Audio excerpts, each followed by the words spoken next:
again. Thank you. Nice. Again. One down. Good job.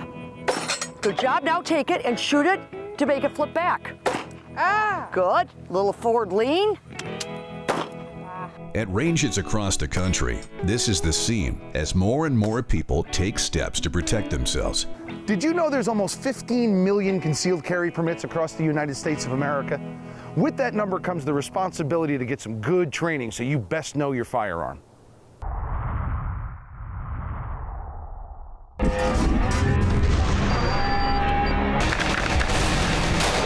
You are going into the unknown. What's on the other side may know you're coming.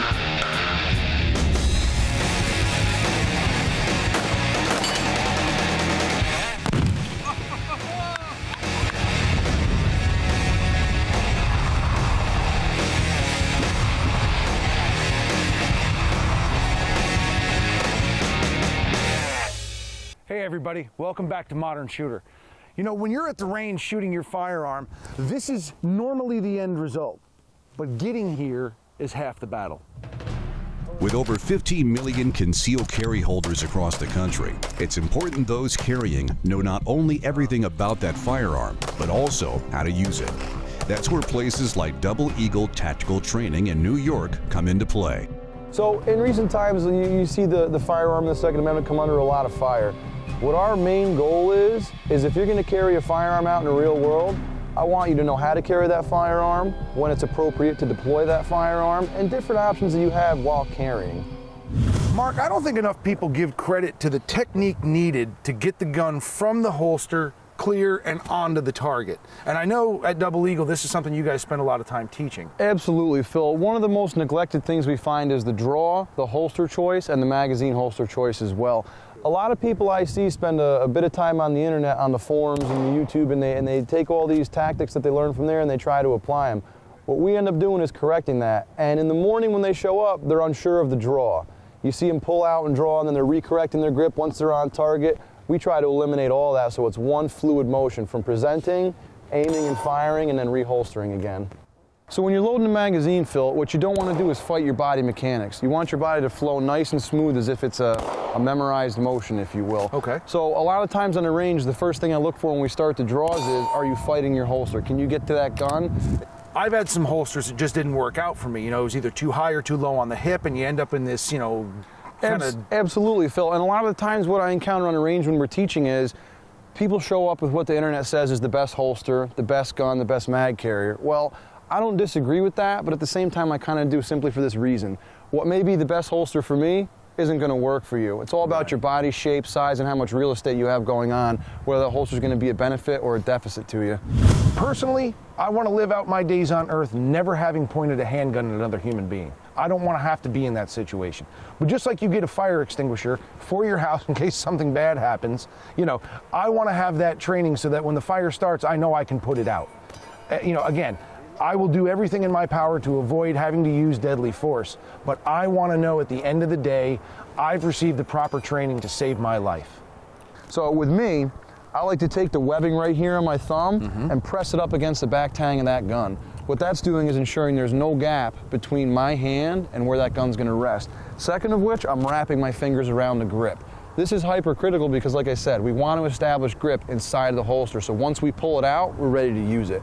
Now, my holster here has a level of retention. So I lay a finger on it just like this, and it comes straight out. You, with a 1911, you're dealing with a thumb safety. Okay. So on your draw, what we're going to do is draw, and as soon as you come here, your thumb sweep into safety, and as soon as you clear the holster, you're presenting that weapon. God forbid the situation dictates you need to block and take a shot from right here, you're cleared to shoot right from the hip. Okay. Which is another reason why the cross draw in most situations is not beneficial. A lot of people go to it. The reason I'm not a fan of it is, if you go to draw across your body, go ahead. Okay, and I jam your arm here, or I wrap you up here, you're not going to get that gun out. I prefer a right side hip carry, because that's where I carry at work. It's where I carry every single day. It doesn't change because I have a ton of muscle memory dedicated to knowing my weapon is here and the ammunition source is here. When it really goes down and it goes south quick, having these skills in your back pocket, committing to the muscle memory that they talk about, and your natural instincts from this training, to me, it's priceless. Modern Shooter is brought to you by Aguila Ammunition. Feed your firearm. By H&H Precision Rifles. Engineering precision rifles and components for the world's most demanding shooters. Sig Sauer Electro-Optics. See the difference. By Killer Innovations. Redefining the future of precision.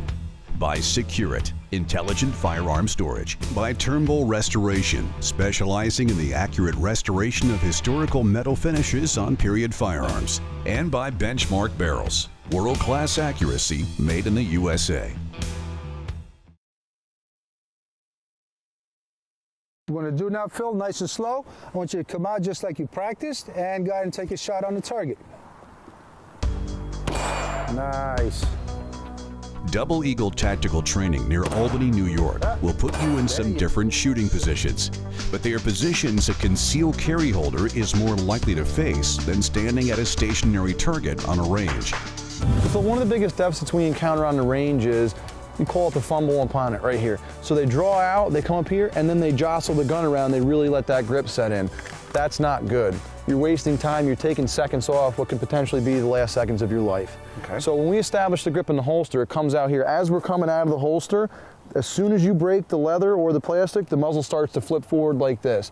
If I need to engage or fire from here, if someone's coming up on me, I can always blade myself, I can strike and push back, but it gives me the option to fire from this position here. Now, to finish off the draw, this is coming up nice and easy, and see how slow I'm going? Yep. This is exactly what I want you to do. I want you to concentrate on your body mechanics. Your support hand's coming up, and you're presenting. Now, when it comes to grip, this hand here only applies front to back and back to front pressure. That's simply it. Your support hand is going to hold 60% of the weight of that weapon. The way I want you to think of it is simply like this. You've held a squirrel in your hand, if you will? Sure. Just like of mice and men. You don't want to kill it, but you don't want to let it get away either. That's the perfect standpoint with a grip. So when we've got our grip here, we're presenting, our support hand comes around, these fingers wrap, and I like to put my both thumbs forward and sweep them like this, and then I present. Okay. Now, there's a million different ways to draw and present the weapon. That's what works for me. Okay. Once you draw and we get you moving, I'll pay attention, we'll see what's going to work for you, and we'll tweak it along the way. Sure. You ready to try some? Let's do it. Perfect. See how there's no gap right here? Correct. That's exactly what I'm looking for. That's going to mean a good, stable draw out of the holster. So I want you to, as slow as you humanly can, and I want you to look at it in the beginning. I want you to know exactly what your body's doing and different things you may have to deal with. So go ahead and start to pull that weapon out. Now the second that muzzle breaks that leather, I want you to flip it forward as you sweep the thumb safety off. Yep, just like this. See now, if I'm coming at you in a position like this and I'm coming on you like this, you could potentially blade your body, push me off, and you could fire right from there. Okay.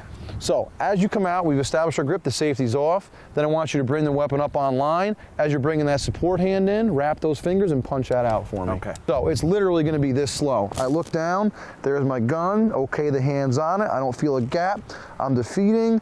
For you, it's going to be the thumb switch. Correct. Point that muzzle down range, punch it, the support hand meets, and now we're up on line and we're ready to shoot. Okay. All right? So go ahead and do it for me. Hand contact on the webbing. Absolutely. Thumb on the safety. Yes, sir. Start the draw. Clear leather. Yep. Flip. Rotate. As the safety's disengaged. Hands on. Present. Present. Perfect. Finger on trigger. Just like that. How'd that feel for you? It felt good. Did you feel you were fighting your body in any kind of way? Not at all. Is the location of your holster awkward? Do you have to blade back to get it, or is it a quick access? No, I kind of like where it is, to be honest with you. Then that's exactly where we're going to leave it, what's most comfortable for you. One of the biggest things I see is, like I said, a lot of guys come with the very small guns and the inside the waistband paddle holsters, and I've seen it time and time again.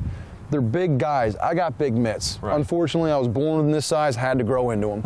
So what you have is, these guys come up here with the small guns and they go to draw it, they're out like this, you can't even see the gun.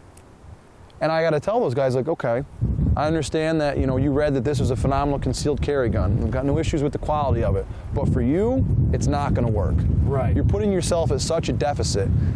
I'm one of the people, I carry full size when I carry concealed. I commit to it. As I've heard in the past, concealed carry shouldn't be comfortable. It should be comforting. You understand what I'm saying? I like that. There you go.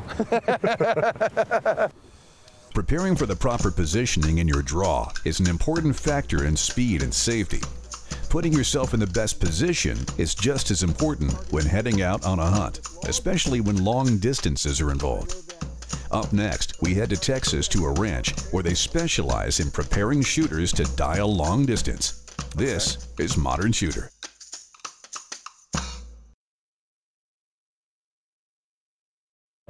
Welcome back to Modern Shooter. If you're a student of American history, you know exactly where I'm standing. But if you're a little bit confused, I'm going to tell you. We're here at the Alamo, and nothing says Texas and United States history and independence like this particular building. I'm talking Jim Bowie, David Crockett, Colonel Travis. When you're in San Antonio, you'd be doing yourself a disservice if you did not come visit this fantastic monument. Now head 3 hours west of San Antonio to the FTW Ranch, one of the top long-distance shooting schools in the country. The goal is to hit targets at long range, but first, it means learning the fundamentals of shooting at the range. A lot of folks show up here. One of the things they want to do immediately is go down the range and shoot. We take it a little bit slower. We back up, take it very slow, go through class, and we're going to cover, before we do any live fire shooting, the 7 principles of marksmanship. Number 1, body position. Number 2, acceptable reticle movement. Number 3, breathing. Number 4, sight focus. Number 5, trigger control. Number 6, follow through. Number 7, run the bolt, prepare to re-engage. You could be shooting and thinking you're covering all 7 principles of marksmanship, but in reality, you need someone to be watching you. In that case, we shoot around here. The shooter fires a gun. We have a spotter watching around for impact, and we train the students to watch the shooter shoot. In that case, the shooter fires, call the shot. Oh, it's a great shot. Ask the spotter watching the shooter, what do you got? Up, look good to me. In that case, if the shooter says it's good, the shot looked good. In most cases, if it's on scope, we'll see a good shot. Call that shot. You spend a lot of time and effort preparing for your hunt. At that moment of time when you're ready to take your game, you apply those 7 principles of marksmanship properly, and you're going to have a more successful hunt.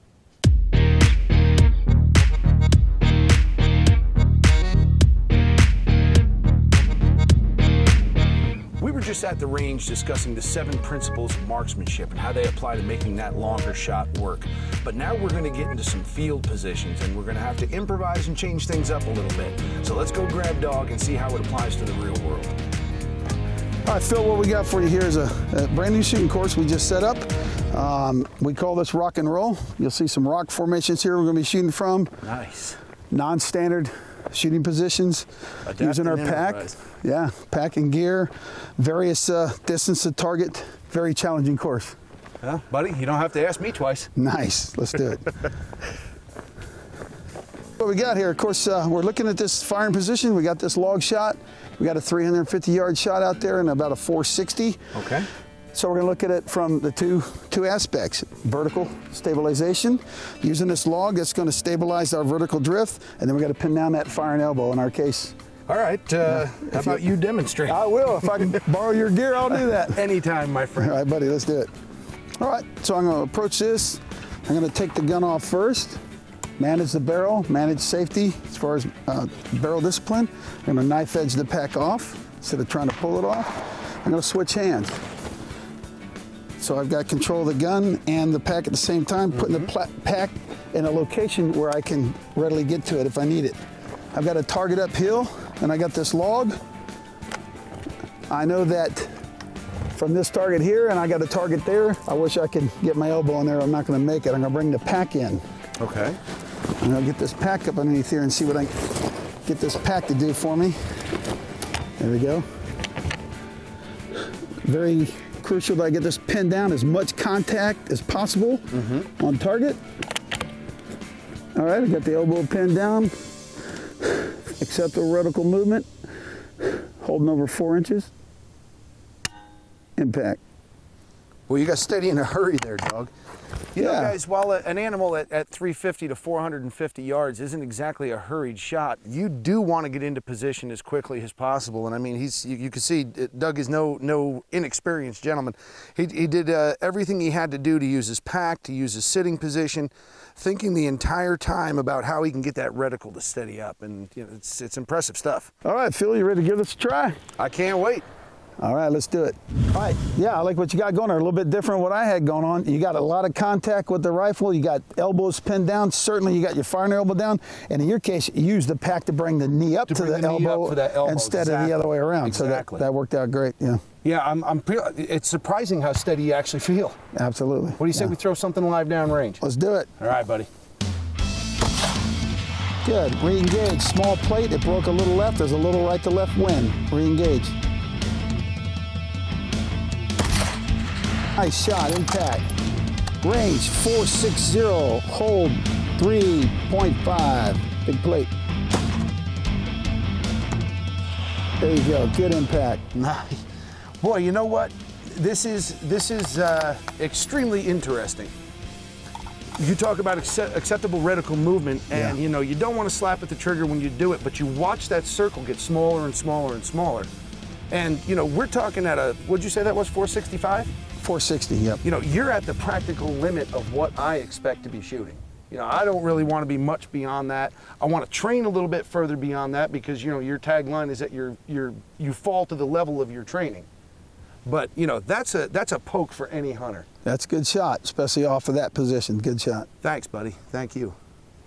You know, Dog, it's funny. We started off this morning with your 7 principles of marksmanship and, you know, kind of reworked everything at the prone position, at the range, and by the end of this day, we're sitting here at a log, you know, connecting at 350 to 450 yards. Quite amazing, isn't it?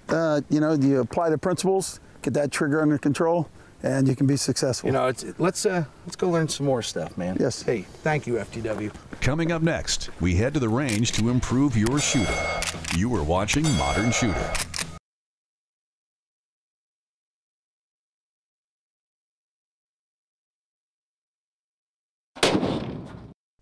Modern Shooter is brought to you by Aguila Ammunition. Feed your firearm. By H&H Precision Rifles. Engineering precision rifles and components for the world's most demanding shooters. 6 Hour Electro-Optics. See the difference. By Killer Innovations. Redefining the future of precision. By Securite. Intelligent firearm storage. And by Turnbull Restoration, specializing in the accurate restoration of historical metal finishes on period firearms. And by Benchmark Barrels, world-class accuracy made in the USA. At the Line is brought to you by Aguila Ammunition. Feed your firearm. Hi, I'm Amy Robbins, and today I want to share with you an Aguila exclusive. Their world-famous 12-gauge mini shell. They may only be 1 3/4 inch long, but they still pack a big punch. Obviously, because of their size, they provide a higher capacity, nearly doubling what you're used to for pump and semi-auto shotguns.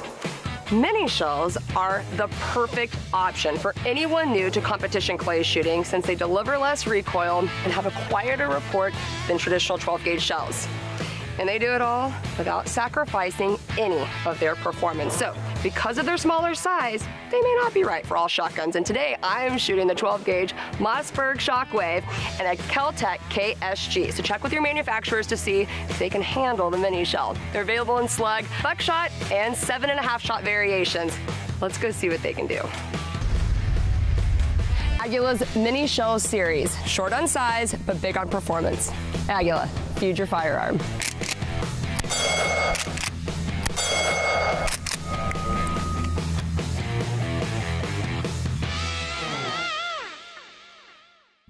If there's one thing I hate, and it really doesn't take a whole lot of time, but it's taking that 1.5 minutes, pulling 14 guns out of my gun safe to get to the one I want in the back, and then taking that other 1.5 minutes, Lego stacking those rifles and handguns back into the gun safe so I can close the door again and go and do what I'm gonna do. That takes time away from the range, takes time away from shooting, takes time away from me furthering my gun life. And I found the ultimate solution to fixing that problem. The problem you described, the solution is what we call straight line access. Okay. It's taking military storage into the civilian market. In the military, guns are always stored. One arm, one gun. You never touch a gun to take a gun out. You're never digging through, you're never laying things on the ground. Very quick, very easy access. Very simple. The #1 cause of wear and damage to firearms is going in and out of gun safes. I believe that. So Let's look at the product line. These are our conversion kits, their very first retail product. And what these do is take a traditional safe or cabinet and convert it to our cradle grid system. Retrofit my safe to your system of organization. Got it. The kits come complete with everything, mounting hardware, everything you need to convert a safe, cabinet. The important thing is, if you've invested, you know, that's an expensive gun with a very nice optic. You made that investment, how you store it is critical. We always say, respect does not end when you close the door. And in a lot of gun safes, the little W's, the way they pack them in, the minute you close the door, there's no respect shown for those firearms. The way a lot of us who have a lot of firearms have been forced to do before this. Correct. So let's look at Cradle Grid as a system. Now this is a wall system, and it's a very fast growing part of our market. We're building gun rooms for homes all over the country. Yeah. So our small system can also be purchased in panels and components. The basic Cradle Grid is our upper saddle, our stock base. That's the basic military unit. And then we've added accessories to allow you for handgun display, handgun storage, rifle display, rifle storage. The system is extremely adaptable. I've got a bow on here. We've got magazine holders. You know, it looks really good. So no matter what you're looking for to fit your gun lifestyle and keep you and your family safe, Secure It has a top-of-the-line option for you. Be sure to check out Gun Digest online and on Facebook.